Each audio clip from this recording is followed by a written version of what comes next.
Eu vou chamar a Lívia Pessoa aqui para o estúdio. Entra aqui, Lívia. Chega para a gente conversar sobre os destaques do dia. Abotoando aqui o terno. Ah, botou, não, botou. Deixa livre para a gente. Bora lá, bora falar sobre os destaques de hoje. Começando, você que escolhe. Olha, Aline, a gente vai começar falando sobre o governador Rafael Fonteles, em que ele coloca ali a certeza de que alguns secretários vão se filiar ao Partido dos Trabalhadores, mas que isso não tem nada a ver com a candidatura de 2026, que é uma decisão ali apenas de integrar um partido do qual eles se identificam, mas ele garante ali, de certa forma, de que esses nomes não serão candidatos em 2026. Eu achava até que eles já eram filiados. Foi uma surpresa para mim descobrir que não eram filiados ainda. Mas sempre é tempo para entrar no processo político, mas obviamente que nenhum deles, como eu já falei anteriormente, é candidato a nenhum cargo eletivo, como já foi tratado anteriormente. Bom, esse é um tema que está sendo bastante discutido ainda, inclusive sobre as novas composições do Partido dos Trabalhadores, né? Isso, Aline, os nomes que foram colocados para se filiar ao partido será o secretário de Saúde, Antônio Luiz, o secretário de Governo, Marcelo Noleto, e também o secretário de Educação, Washington Bandeira. Eles não têm nenhuma filiação e agora integrarão a sigla petista. Circula ali nos bastidores da política de que eles podem, possivelmente, compor ali uma chapa proporcional para a Câmara Federal, né? Eles são nomes ali que poderiam ir para a Câmara Federal enquanto deputados ou até na possibilidade de ir para a vice-governância. Também tem essa informação circulando no Palácio de Karnak. Falando em PT, vamos falar sobre a eleição do partido? Isso, Aline. Agora, no próximo ano, já vai ser mudado o diretório estadual da sigla. E isso está trazendo algumas especulações. Quem que poderia ser esse nome que irá compor, quem que pode ser o próximo presidente. Já surgem nomes aí colocando uma disposição, como, por exemplo, João Pereira, vereador eleito, assim como também o próprio deputado Fábio Novo, que surgiu com uma possibilidade, e o deputado Dr. Vinícius. Então, são nomes ali que surgem. E quem falou sobre isso foi o presidente da Assembleia, Franzé Silva, e destaca ali essa possibilidade para o próximo ano. Historicamente, Lívia, existe um consenso no partido ou geralmente é decidido por votação mesmo? Aline, geralmente a votação dentro do diretório estadual e municipal do PT é mais animada que em muitos municípios piauienses. Ali realmente é uma decisão que é votada, que é dialogada, que são feitos ali acordos, conversas, entendimentos para que seja escolhido o nome que vá presidir a sigla em nível estadual e em nível municipal, mas que tem ali uma animosidade, tem. Então vamos ouvir então o deputado Franzé Silva. Nós vamos abrir o debate. A questão dentro do PT sempre foi assim, um amplo debate para depois chegar-se a um consenso. Não havendo consenso, nós vamos para as vias eleitorais. Mas é importante que tenha surgido diversos nomes, isso mostra que há um movimento de discussão produtiva dentro do partido e nós queremos tirar disso proveitos numa renovação. Nós estamos vendo aí um momento difícil da esquerda no mundo inteiro, né? Tivemos recentemente a vitória de Donald Trump nos Estados Unidos, temos na Europa um crescimento da direita e isso vai refletir na América Central e especialmente na América Latina. E o Brasil está dentro desse contexto. Nós não podemos, de forma nenhuma, deixar de avaliar os resultados eleitorais da direita mundo afora. E dentro do PT, esse momento de renovação é um momento também onde nós iremos fazer uma discussão de que rumos o PT tem que ter a nível de Brasil, a nível de Piauí, para continuar fazendo o trabalho de desenvolvimento de inclusão social. E Lívia, o Partido dos Trabalhadores aqui no Piauí, ele ganhou uma renovação importante, né? Neste último ano. Exato, Aline. Existem ali os neopetistas, como são chamados, né? Que são petistas que usam normalmente a blusa mais branca, polo, que é diferentemente daqueles petistas que são os petistas raízes, da cor vermelha, do ativismo social. Então, existe ali essa dualidade dentro da sigla aqui no estado do Piauí, que ainda está se entendendo dentro dessa modificação, né? Então, existem ali aqueles que estão representantes, inclusive os próprios presidentes do partido, tanto João de Deus estadual, como também Cícero Cícero Magalhães, em nível municipal, são petistas raízes. Então, agora a discussão é se esses próximos presidentes serão representantes da camisa branca ou da camisa vermelha. Inclusive, eu não citei, mas o nome do presidente da Alep, o deputado estadual Franzé Silva, também é uma possibilidade que surgiu. Ele é um petista raiz, ele tem ali uma grande visibilidade na base, mas ainda está discutindo se pode ser ou candidato à reeleição enquanto deputado estadual ou uma possibilidade para nível federal, como também essa presidência da casa, no caso da sigla. Bom, e se essa discussão já está nesse ritmo aqui em nível estadual, em nível nacional também está pegando fogo. Inclusive, há quem defenda a presidência do Partido dos Trabalhadores no âmbito nacional, a presidência nacional do PT, um nordestino, algo que tem uma rejeição muito grande por parte dos sulistas, de quem é do sudoeste, do sudeste do Brasil, que geralmente são os que presidem o partido, né? É um preconceito, querendo ou não, entranhado, né, Aline, que atravessa ali todos os assuntos, inclusive num assunto que discute a presidência de uma sigla tão grande quanto o Partido dos Trabalhadores. No entanto, tem ali uma barganha política, querendo ou não, porque o Nordeste, e em específico o Piauí, foram responsáveis ali pela grande maioria dos votos do presidente Lula na eleição de 2022. Então, existe ali, querendo ou não, uma articulação em torno de qual será essa representatividade, qual será esse agraciamento, de certa forma, de que o Nordeste terá em nível nacional. Inclusive, eu conversava com alguns integrantes, foi colocado até o nome de Wellington Dias, o ministro e senador piauiense, para ser esse presidente. No entanto, ele teria que abdicar do ministério. Então, ele negou essa possibilidade. Mas, sim, o nome nordestino é uma prioridade para os petistas do Nordeste. O senador Wellington Dias, inclusive, falou sobre esse assunto. Bom, eu acho que está bem conduzido, a direção nacional vai cuidar e, é claro, como líder eu também faço o acompanhamento. O importante é ter uma liderança em sintonia com o Brasil de hoje, com o mundo moderno, com as novas gerações. Eu acho que o partido ele tem uma história extraordinária nesse país. Você olha os grandes avanços na educação, saúde, social, na área da própria economia, na relação internacional, teve uma forte participação do Partido dos Trabalhadores, integrado com outros partidos. E agora, é claro, nós vamos ter que dar passos para alcançar uma atualização. Eu acho que a nova direção tem uma tarefa não só da condução das eleições de 2026, mas também de atualizar o partido para os desafios do Brasil de hoje. Os defensores do Nordeste, os Team Nordeste no PT, têm todos os motivos, né? Já tem aí as suas barganhas. Nordeste, o estado que mais tem adesão ao Partido dos Trabalhadores, sempre dá muitos votos ao PT nas eleições, né? Especialmente na eleição presidencial. O Piauí nem se fala. Então, esse é o principal argumento? Realmente? É o principal argumento, Aline, porque a base eleitoral do Nordeste é muito ligada aos partidos de esquerda e no caso ao Partido dos Trabalhadores. Por mais que nos últimos anos tenha tido ali uma modificação, tenha tido um avanço da centro-direita, em alguns locais até da extrema-direita, ainda assim é uma região muito ligada ao ativismo social e ligada aos partidos de esquerda. Então, ter uma representatividade nordestina na presidência nacional do Partido dos Trabalhadores vem sido uma pauta que está sendo motivo de discussão realmente em Brasília, porque é necessário. Existe uma resistência da ala sudestina, da ala sulista. Gleisi Hoffmann, ela não é 100% a favor dessa transformação, mas existe sim aqueles que defendem, inclusive o próprio ministro Wellington Dias.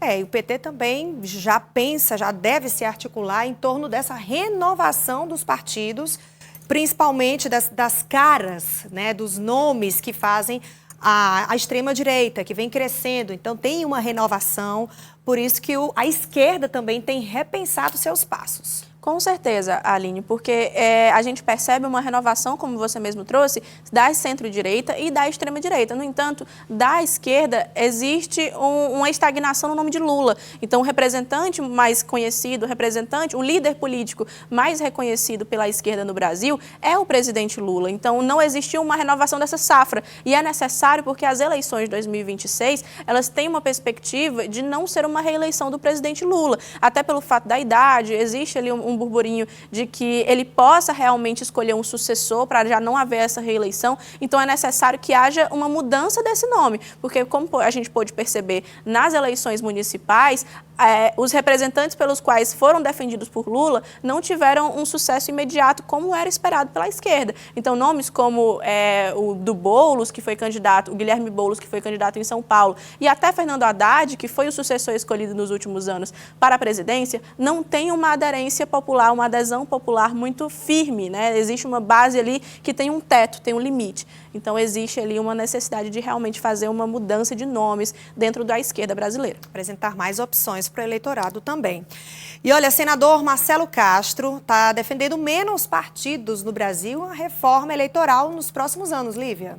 Isso, é uma discussão que já circula no Senado, já circula no Congresso Nacional e o senador Marcelo Castro, ele é um dos grandes defensores dessa mudança. A primeira parte, existem muitas pautas dentro dessa lei, dessa mudança que aconteceria na Constituição. Mas aqui, em específico, o que está sendo defendido agora por Marcelo Castro é a questão da diminuição de siglas partidárias, ou seja, a união de siglas, como aconteceu, por exemplo, com a União Brasil, que foi uma união do Democratas com outras sigla que eu esqueci, acho que foi o PSL, alguma coisa assim. Mas, enfim, existem essas mudanças, existem essas uniões de sigla para diminuir a quantidade. No Brasil, se eu não me engano, existem mais de 30, 39, então são muitos partidos que muitas vezes acabam sendo subrepresentados dentro do Congresso, dentro do próprio Poder Executivo. Então, existe sim esse projeto e é defendido amplamente pela bancada piauiense. Vamos ouvir. Nós visávamos exatamente isso que ocorreu nessa eleição. Ou seja, um fortalecimento dos grandes partidos e um enfraquecimento dos pequenos partidos. Porque, convenhamos, os partidos políticos, como o nome está dizendo, são segmentos para representar a sociedade. São instrumentos que representam segmentos da sociedade. Ora, e evidentemente que nós não temos 30 e tantas ideologias para serem representadas.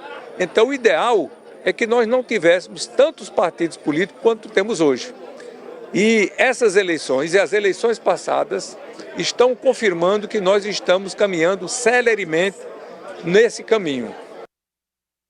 E quando se fala em partidos, a gente lembra também da verba riquíssima para esses partidos. Poucos ficam com um quinhão grande e a maioria, os menores, ficam com pouquíssima verba e com menos chances também de eleger os deputados, vereadores, enfim, de fazer suas bancadas, né? O polêmico fundo partidário, né, Aline? Existe, sim, essa discussão em torno disso. Inclusive, com a diminuição de partidos, existiria ali uma distribuição um pouco mais justa, se a gente puder colocar dessa forma. Porque por existir 34, 35, até 39, menos de 40 partidos políticos no Brasil, existe, sim, uma necessidade de haver uma proporcionalidade, ou seja, partidos maiores vão receber mais, partidos menores vão receber menos. Só que quanto menor, menos verbas vão receber, inclusive zero. O próprio partido União Popular, UP, não recebeu nada, o próprio PCO de Lourdes Mello não recebeu nada. Então, assim, existem partidos que são subrepresentados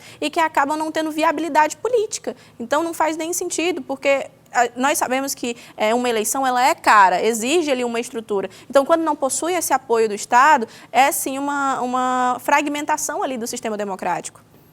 Bom, vamos falar sobre uma discussão que tem tomado a Câmara, né? A Câmara lá em Brasília, e que é uma proposta de trabalho, né? De escala de trabalho 6x1. Inclusive, é uma pauta que está sendo muito comentada por ser uma pauta de costume. É uma pauta que ela tem um cunho social muito forte, até porque ela alcança a vida de quase todos os brasileiros, quase todos os trabalhadores que são desse formato, que trabalham 6 dias na semana para folgar um. Então, assim, é um recurso que está sendo colocado na Câmara para ser ainda entrado em tramitação. Ou seja, é uma pré-etapa. Para poder realmente ser votada, para poder ser levada ao Senado, inicialmente precisa da assinatura de 171 deputados federais. Antes disso, se você não receber essa votação, esse projeto ele não vai para frente, então ele não vai ser nem votado. Então agora é como se fosse um pré-campeonato, é uma pré-seleção para saber se ele de fato vai ser levado para a votação no plenário. Então até o momento a gente trouxe que 3 deputados federais piauienses votaram a favor dessa PEC, que é o deputado Francisco Costa, o deputado Florentino Neto e o deputado Merlong Solano. Os 3 são do Partido dos Trabalhadores. E eu conversei com o deputado federal Merlong Solano sobre isso e ele explicou o posicionamento dele em torno desse assunto. Assinei apoio à PEC Vida Além do Trabalho, porque considero importante tomar providência no sentido de melhorar a qualidade de vida dos trabalhadores e trabalhadoras, reduzir as doenças ocupacionais que afetam a vida de tantas pessoas no Brasil e no mundo.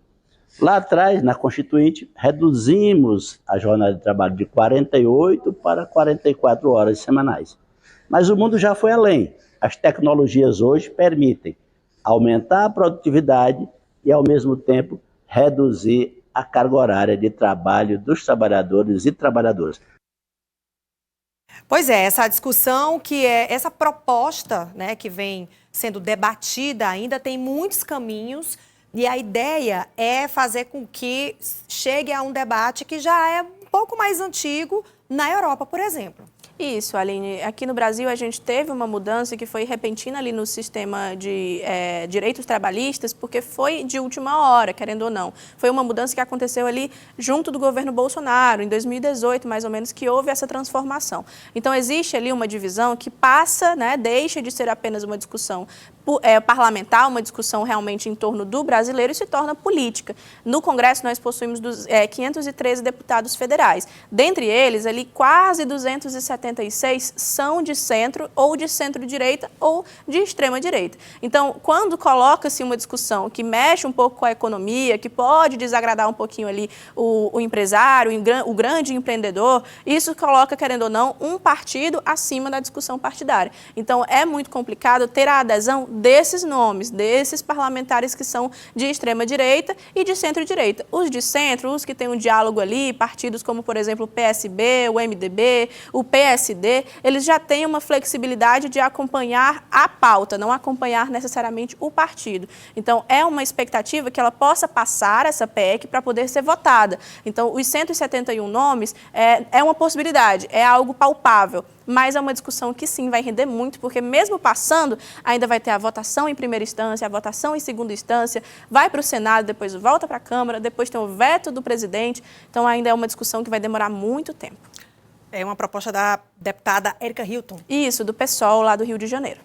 Bom, vamos falar você falou de diálogo, foi a única coisa que não teve hoje entre 2 nomes da política importantes aqui da nossa capital. Deputado Jadiel Alencar, deputado federal, e o prefeito, doutor Pessoa. Teve um bate-boca hoje mais cedo. Exatamente, Aline. É o tipo de situação que acaba sendo até um pouco desagradável, né, para a gente ver políticos passando, já que são pessoas que nos representam enquanto gestores públicos. É o deputado federal do Republicanos, Jadiel Alencar, e o doutor Pessoa, prefeito de Teresina. Eles tiveram ali um desentendimento em torno de uma viabilização de verbas. De acordo com o que a gente pode ver no vídeo, o deputado federal ele acusa o prefeito, doutor Pessoa, de não estar recebendo as verbas, as emendas parlamentares que ele haveria mandado, que a bancada piauiense haveria mandado para Teresina. Não estaria aceitando essa verba. Não estaria aceitando essa verba. Então, ele critica ali, aí sobe o tom, o doutor Pessoa responde também. Então, acaba se tornando uma situação um pouco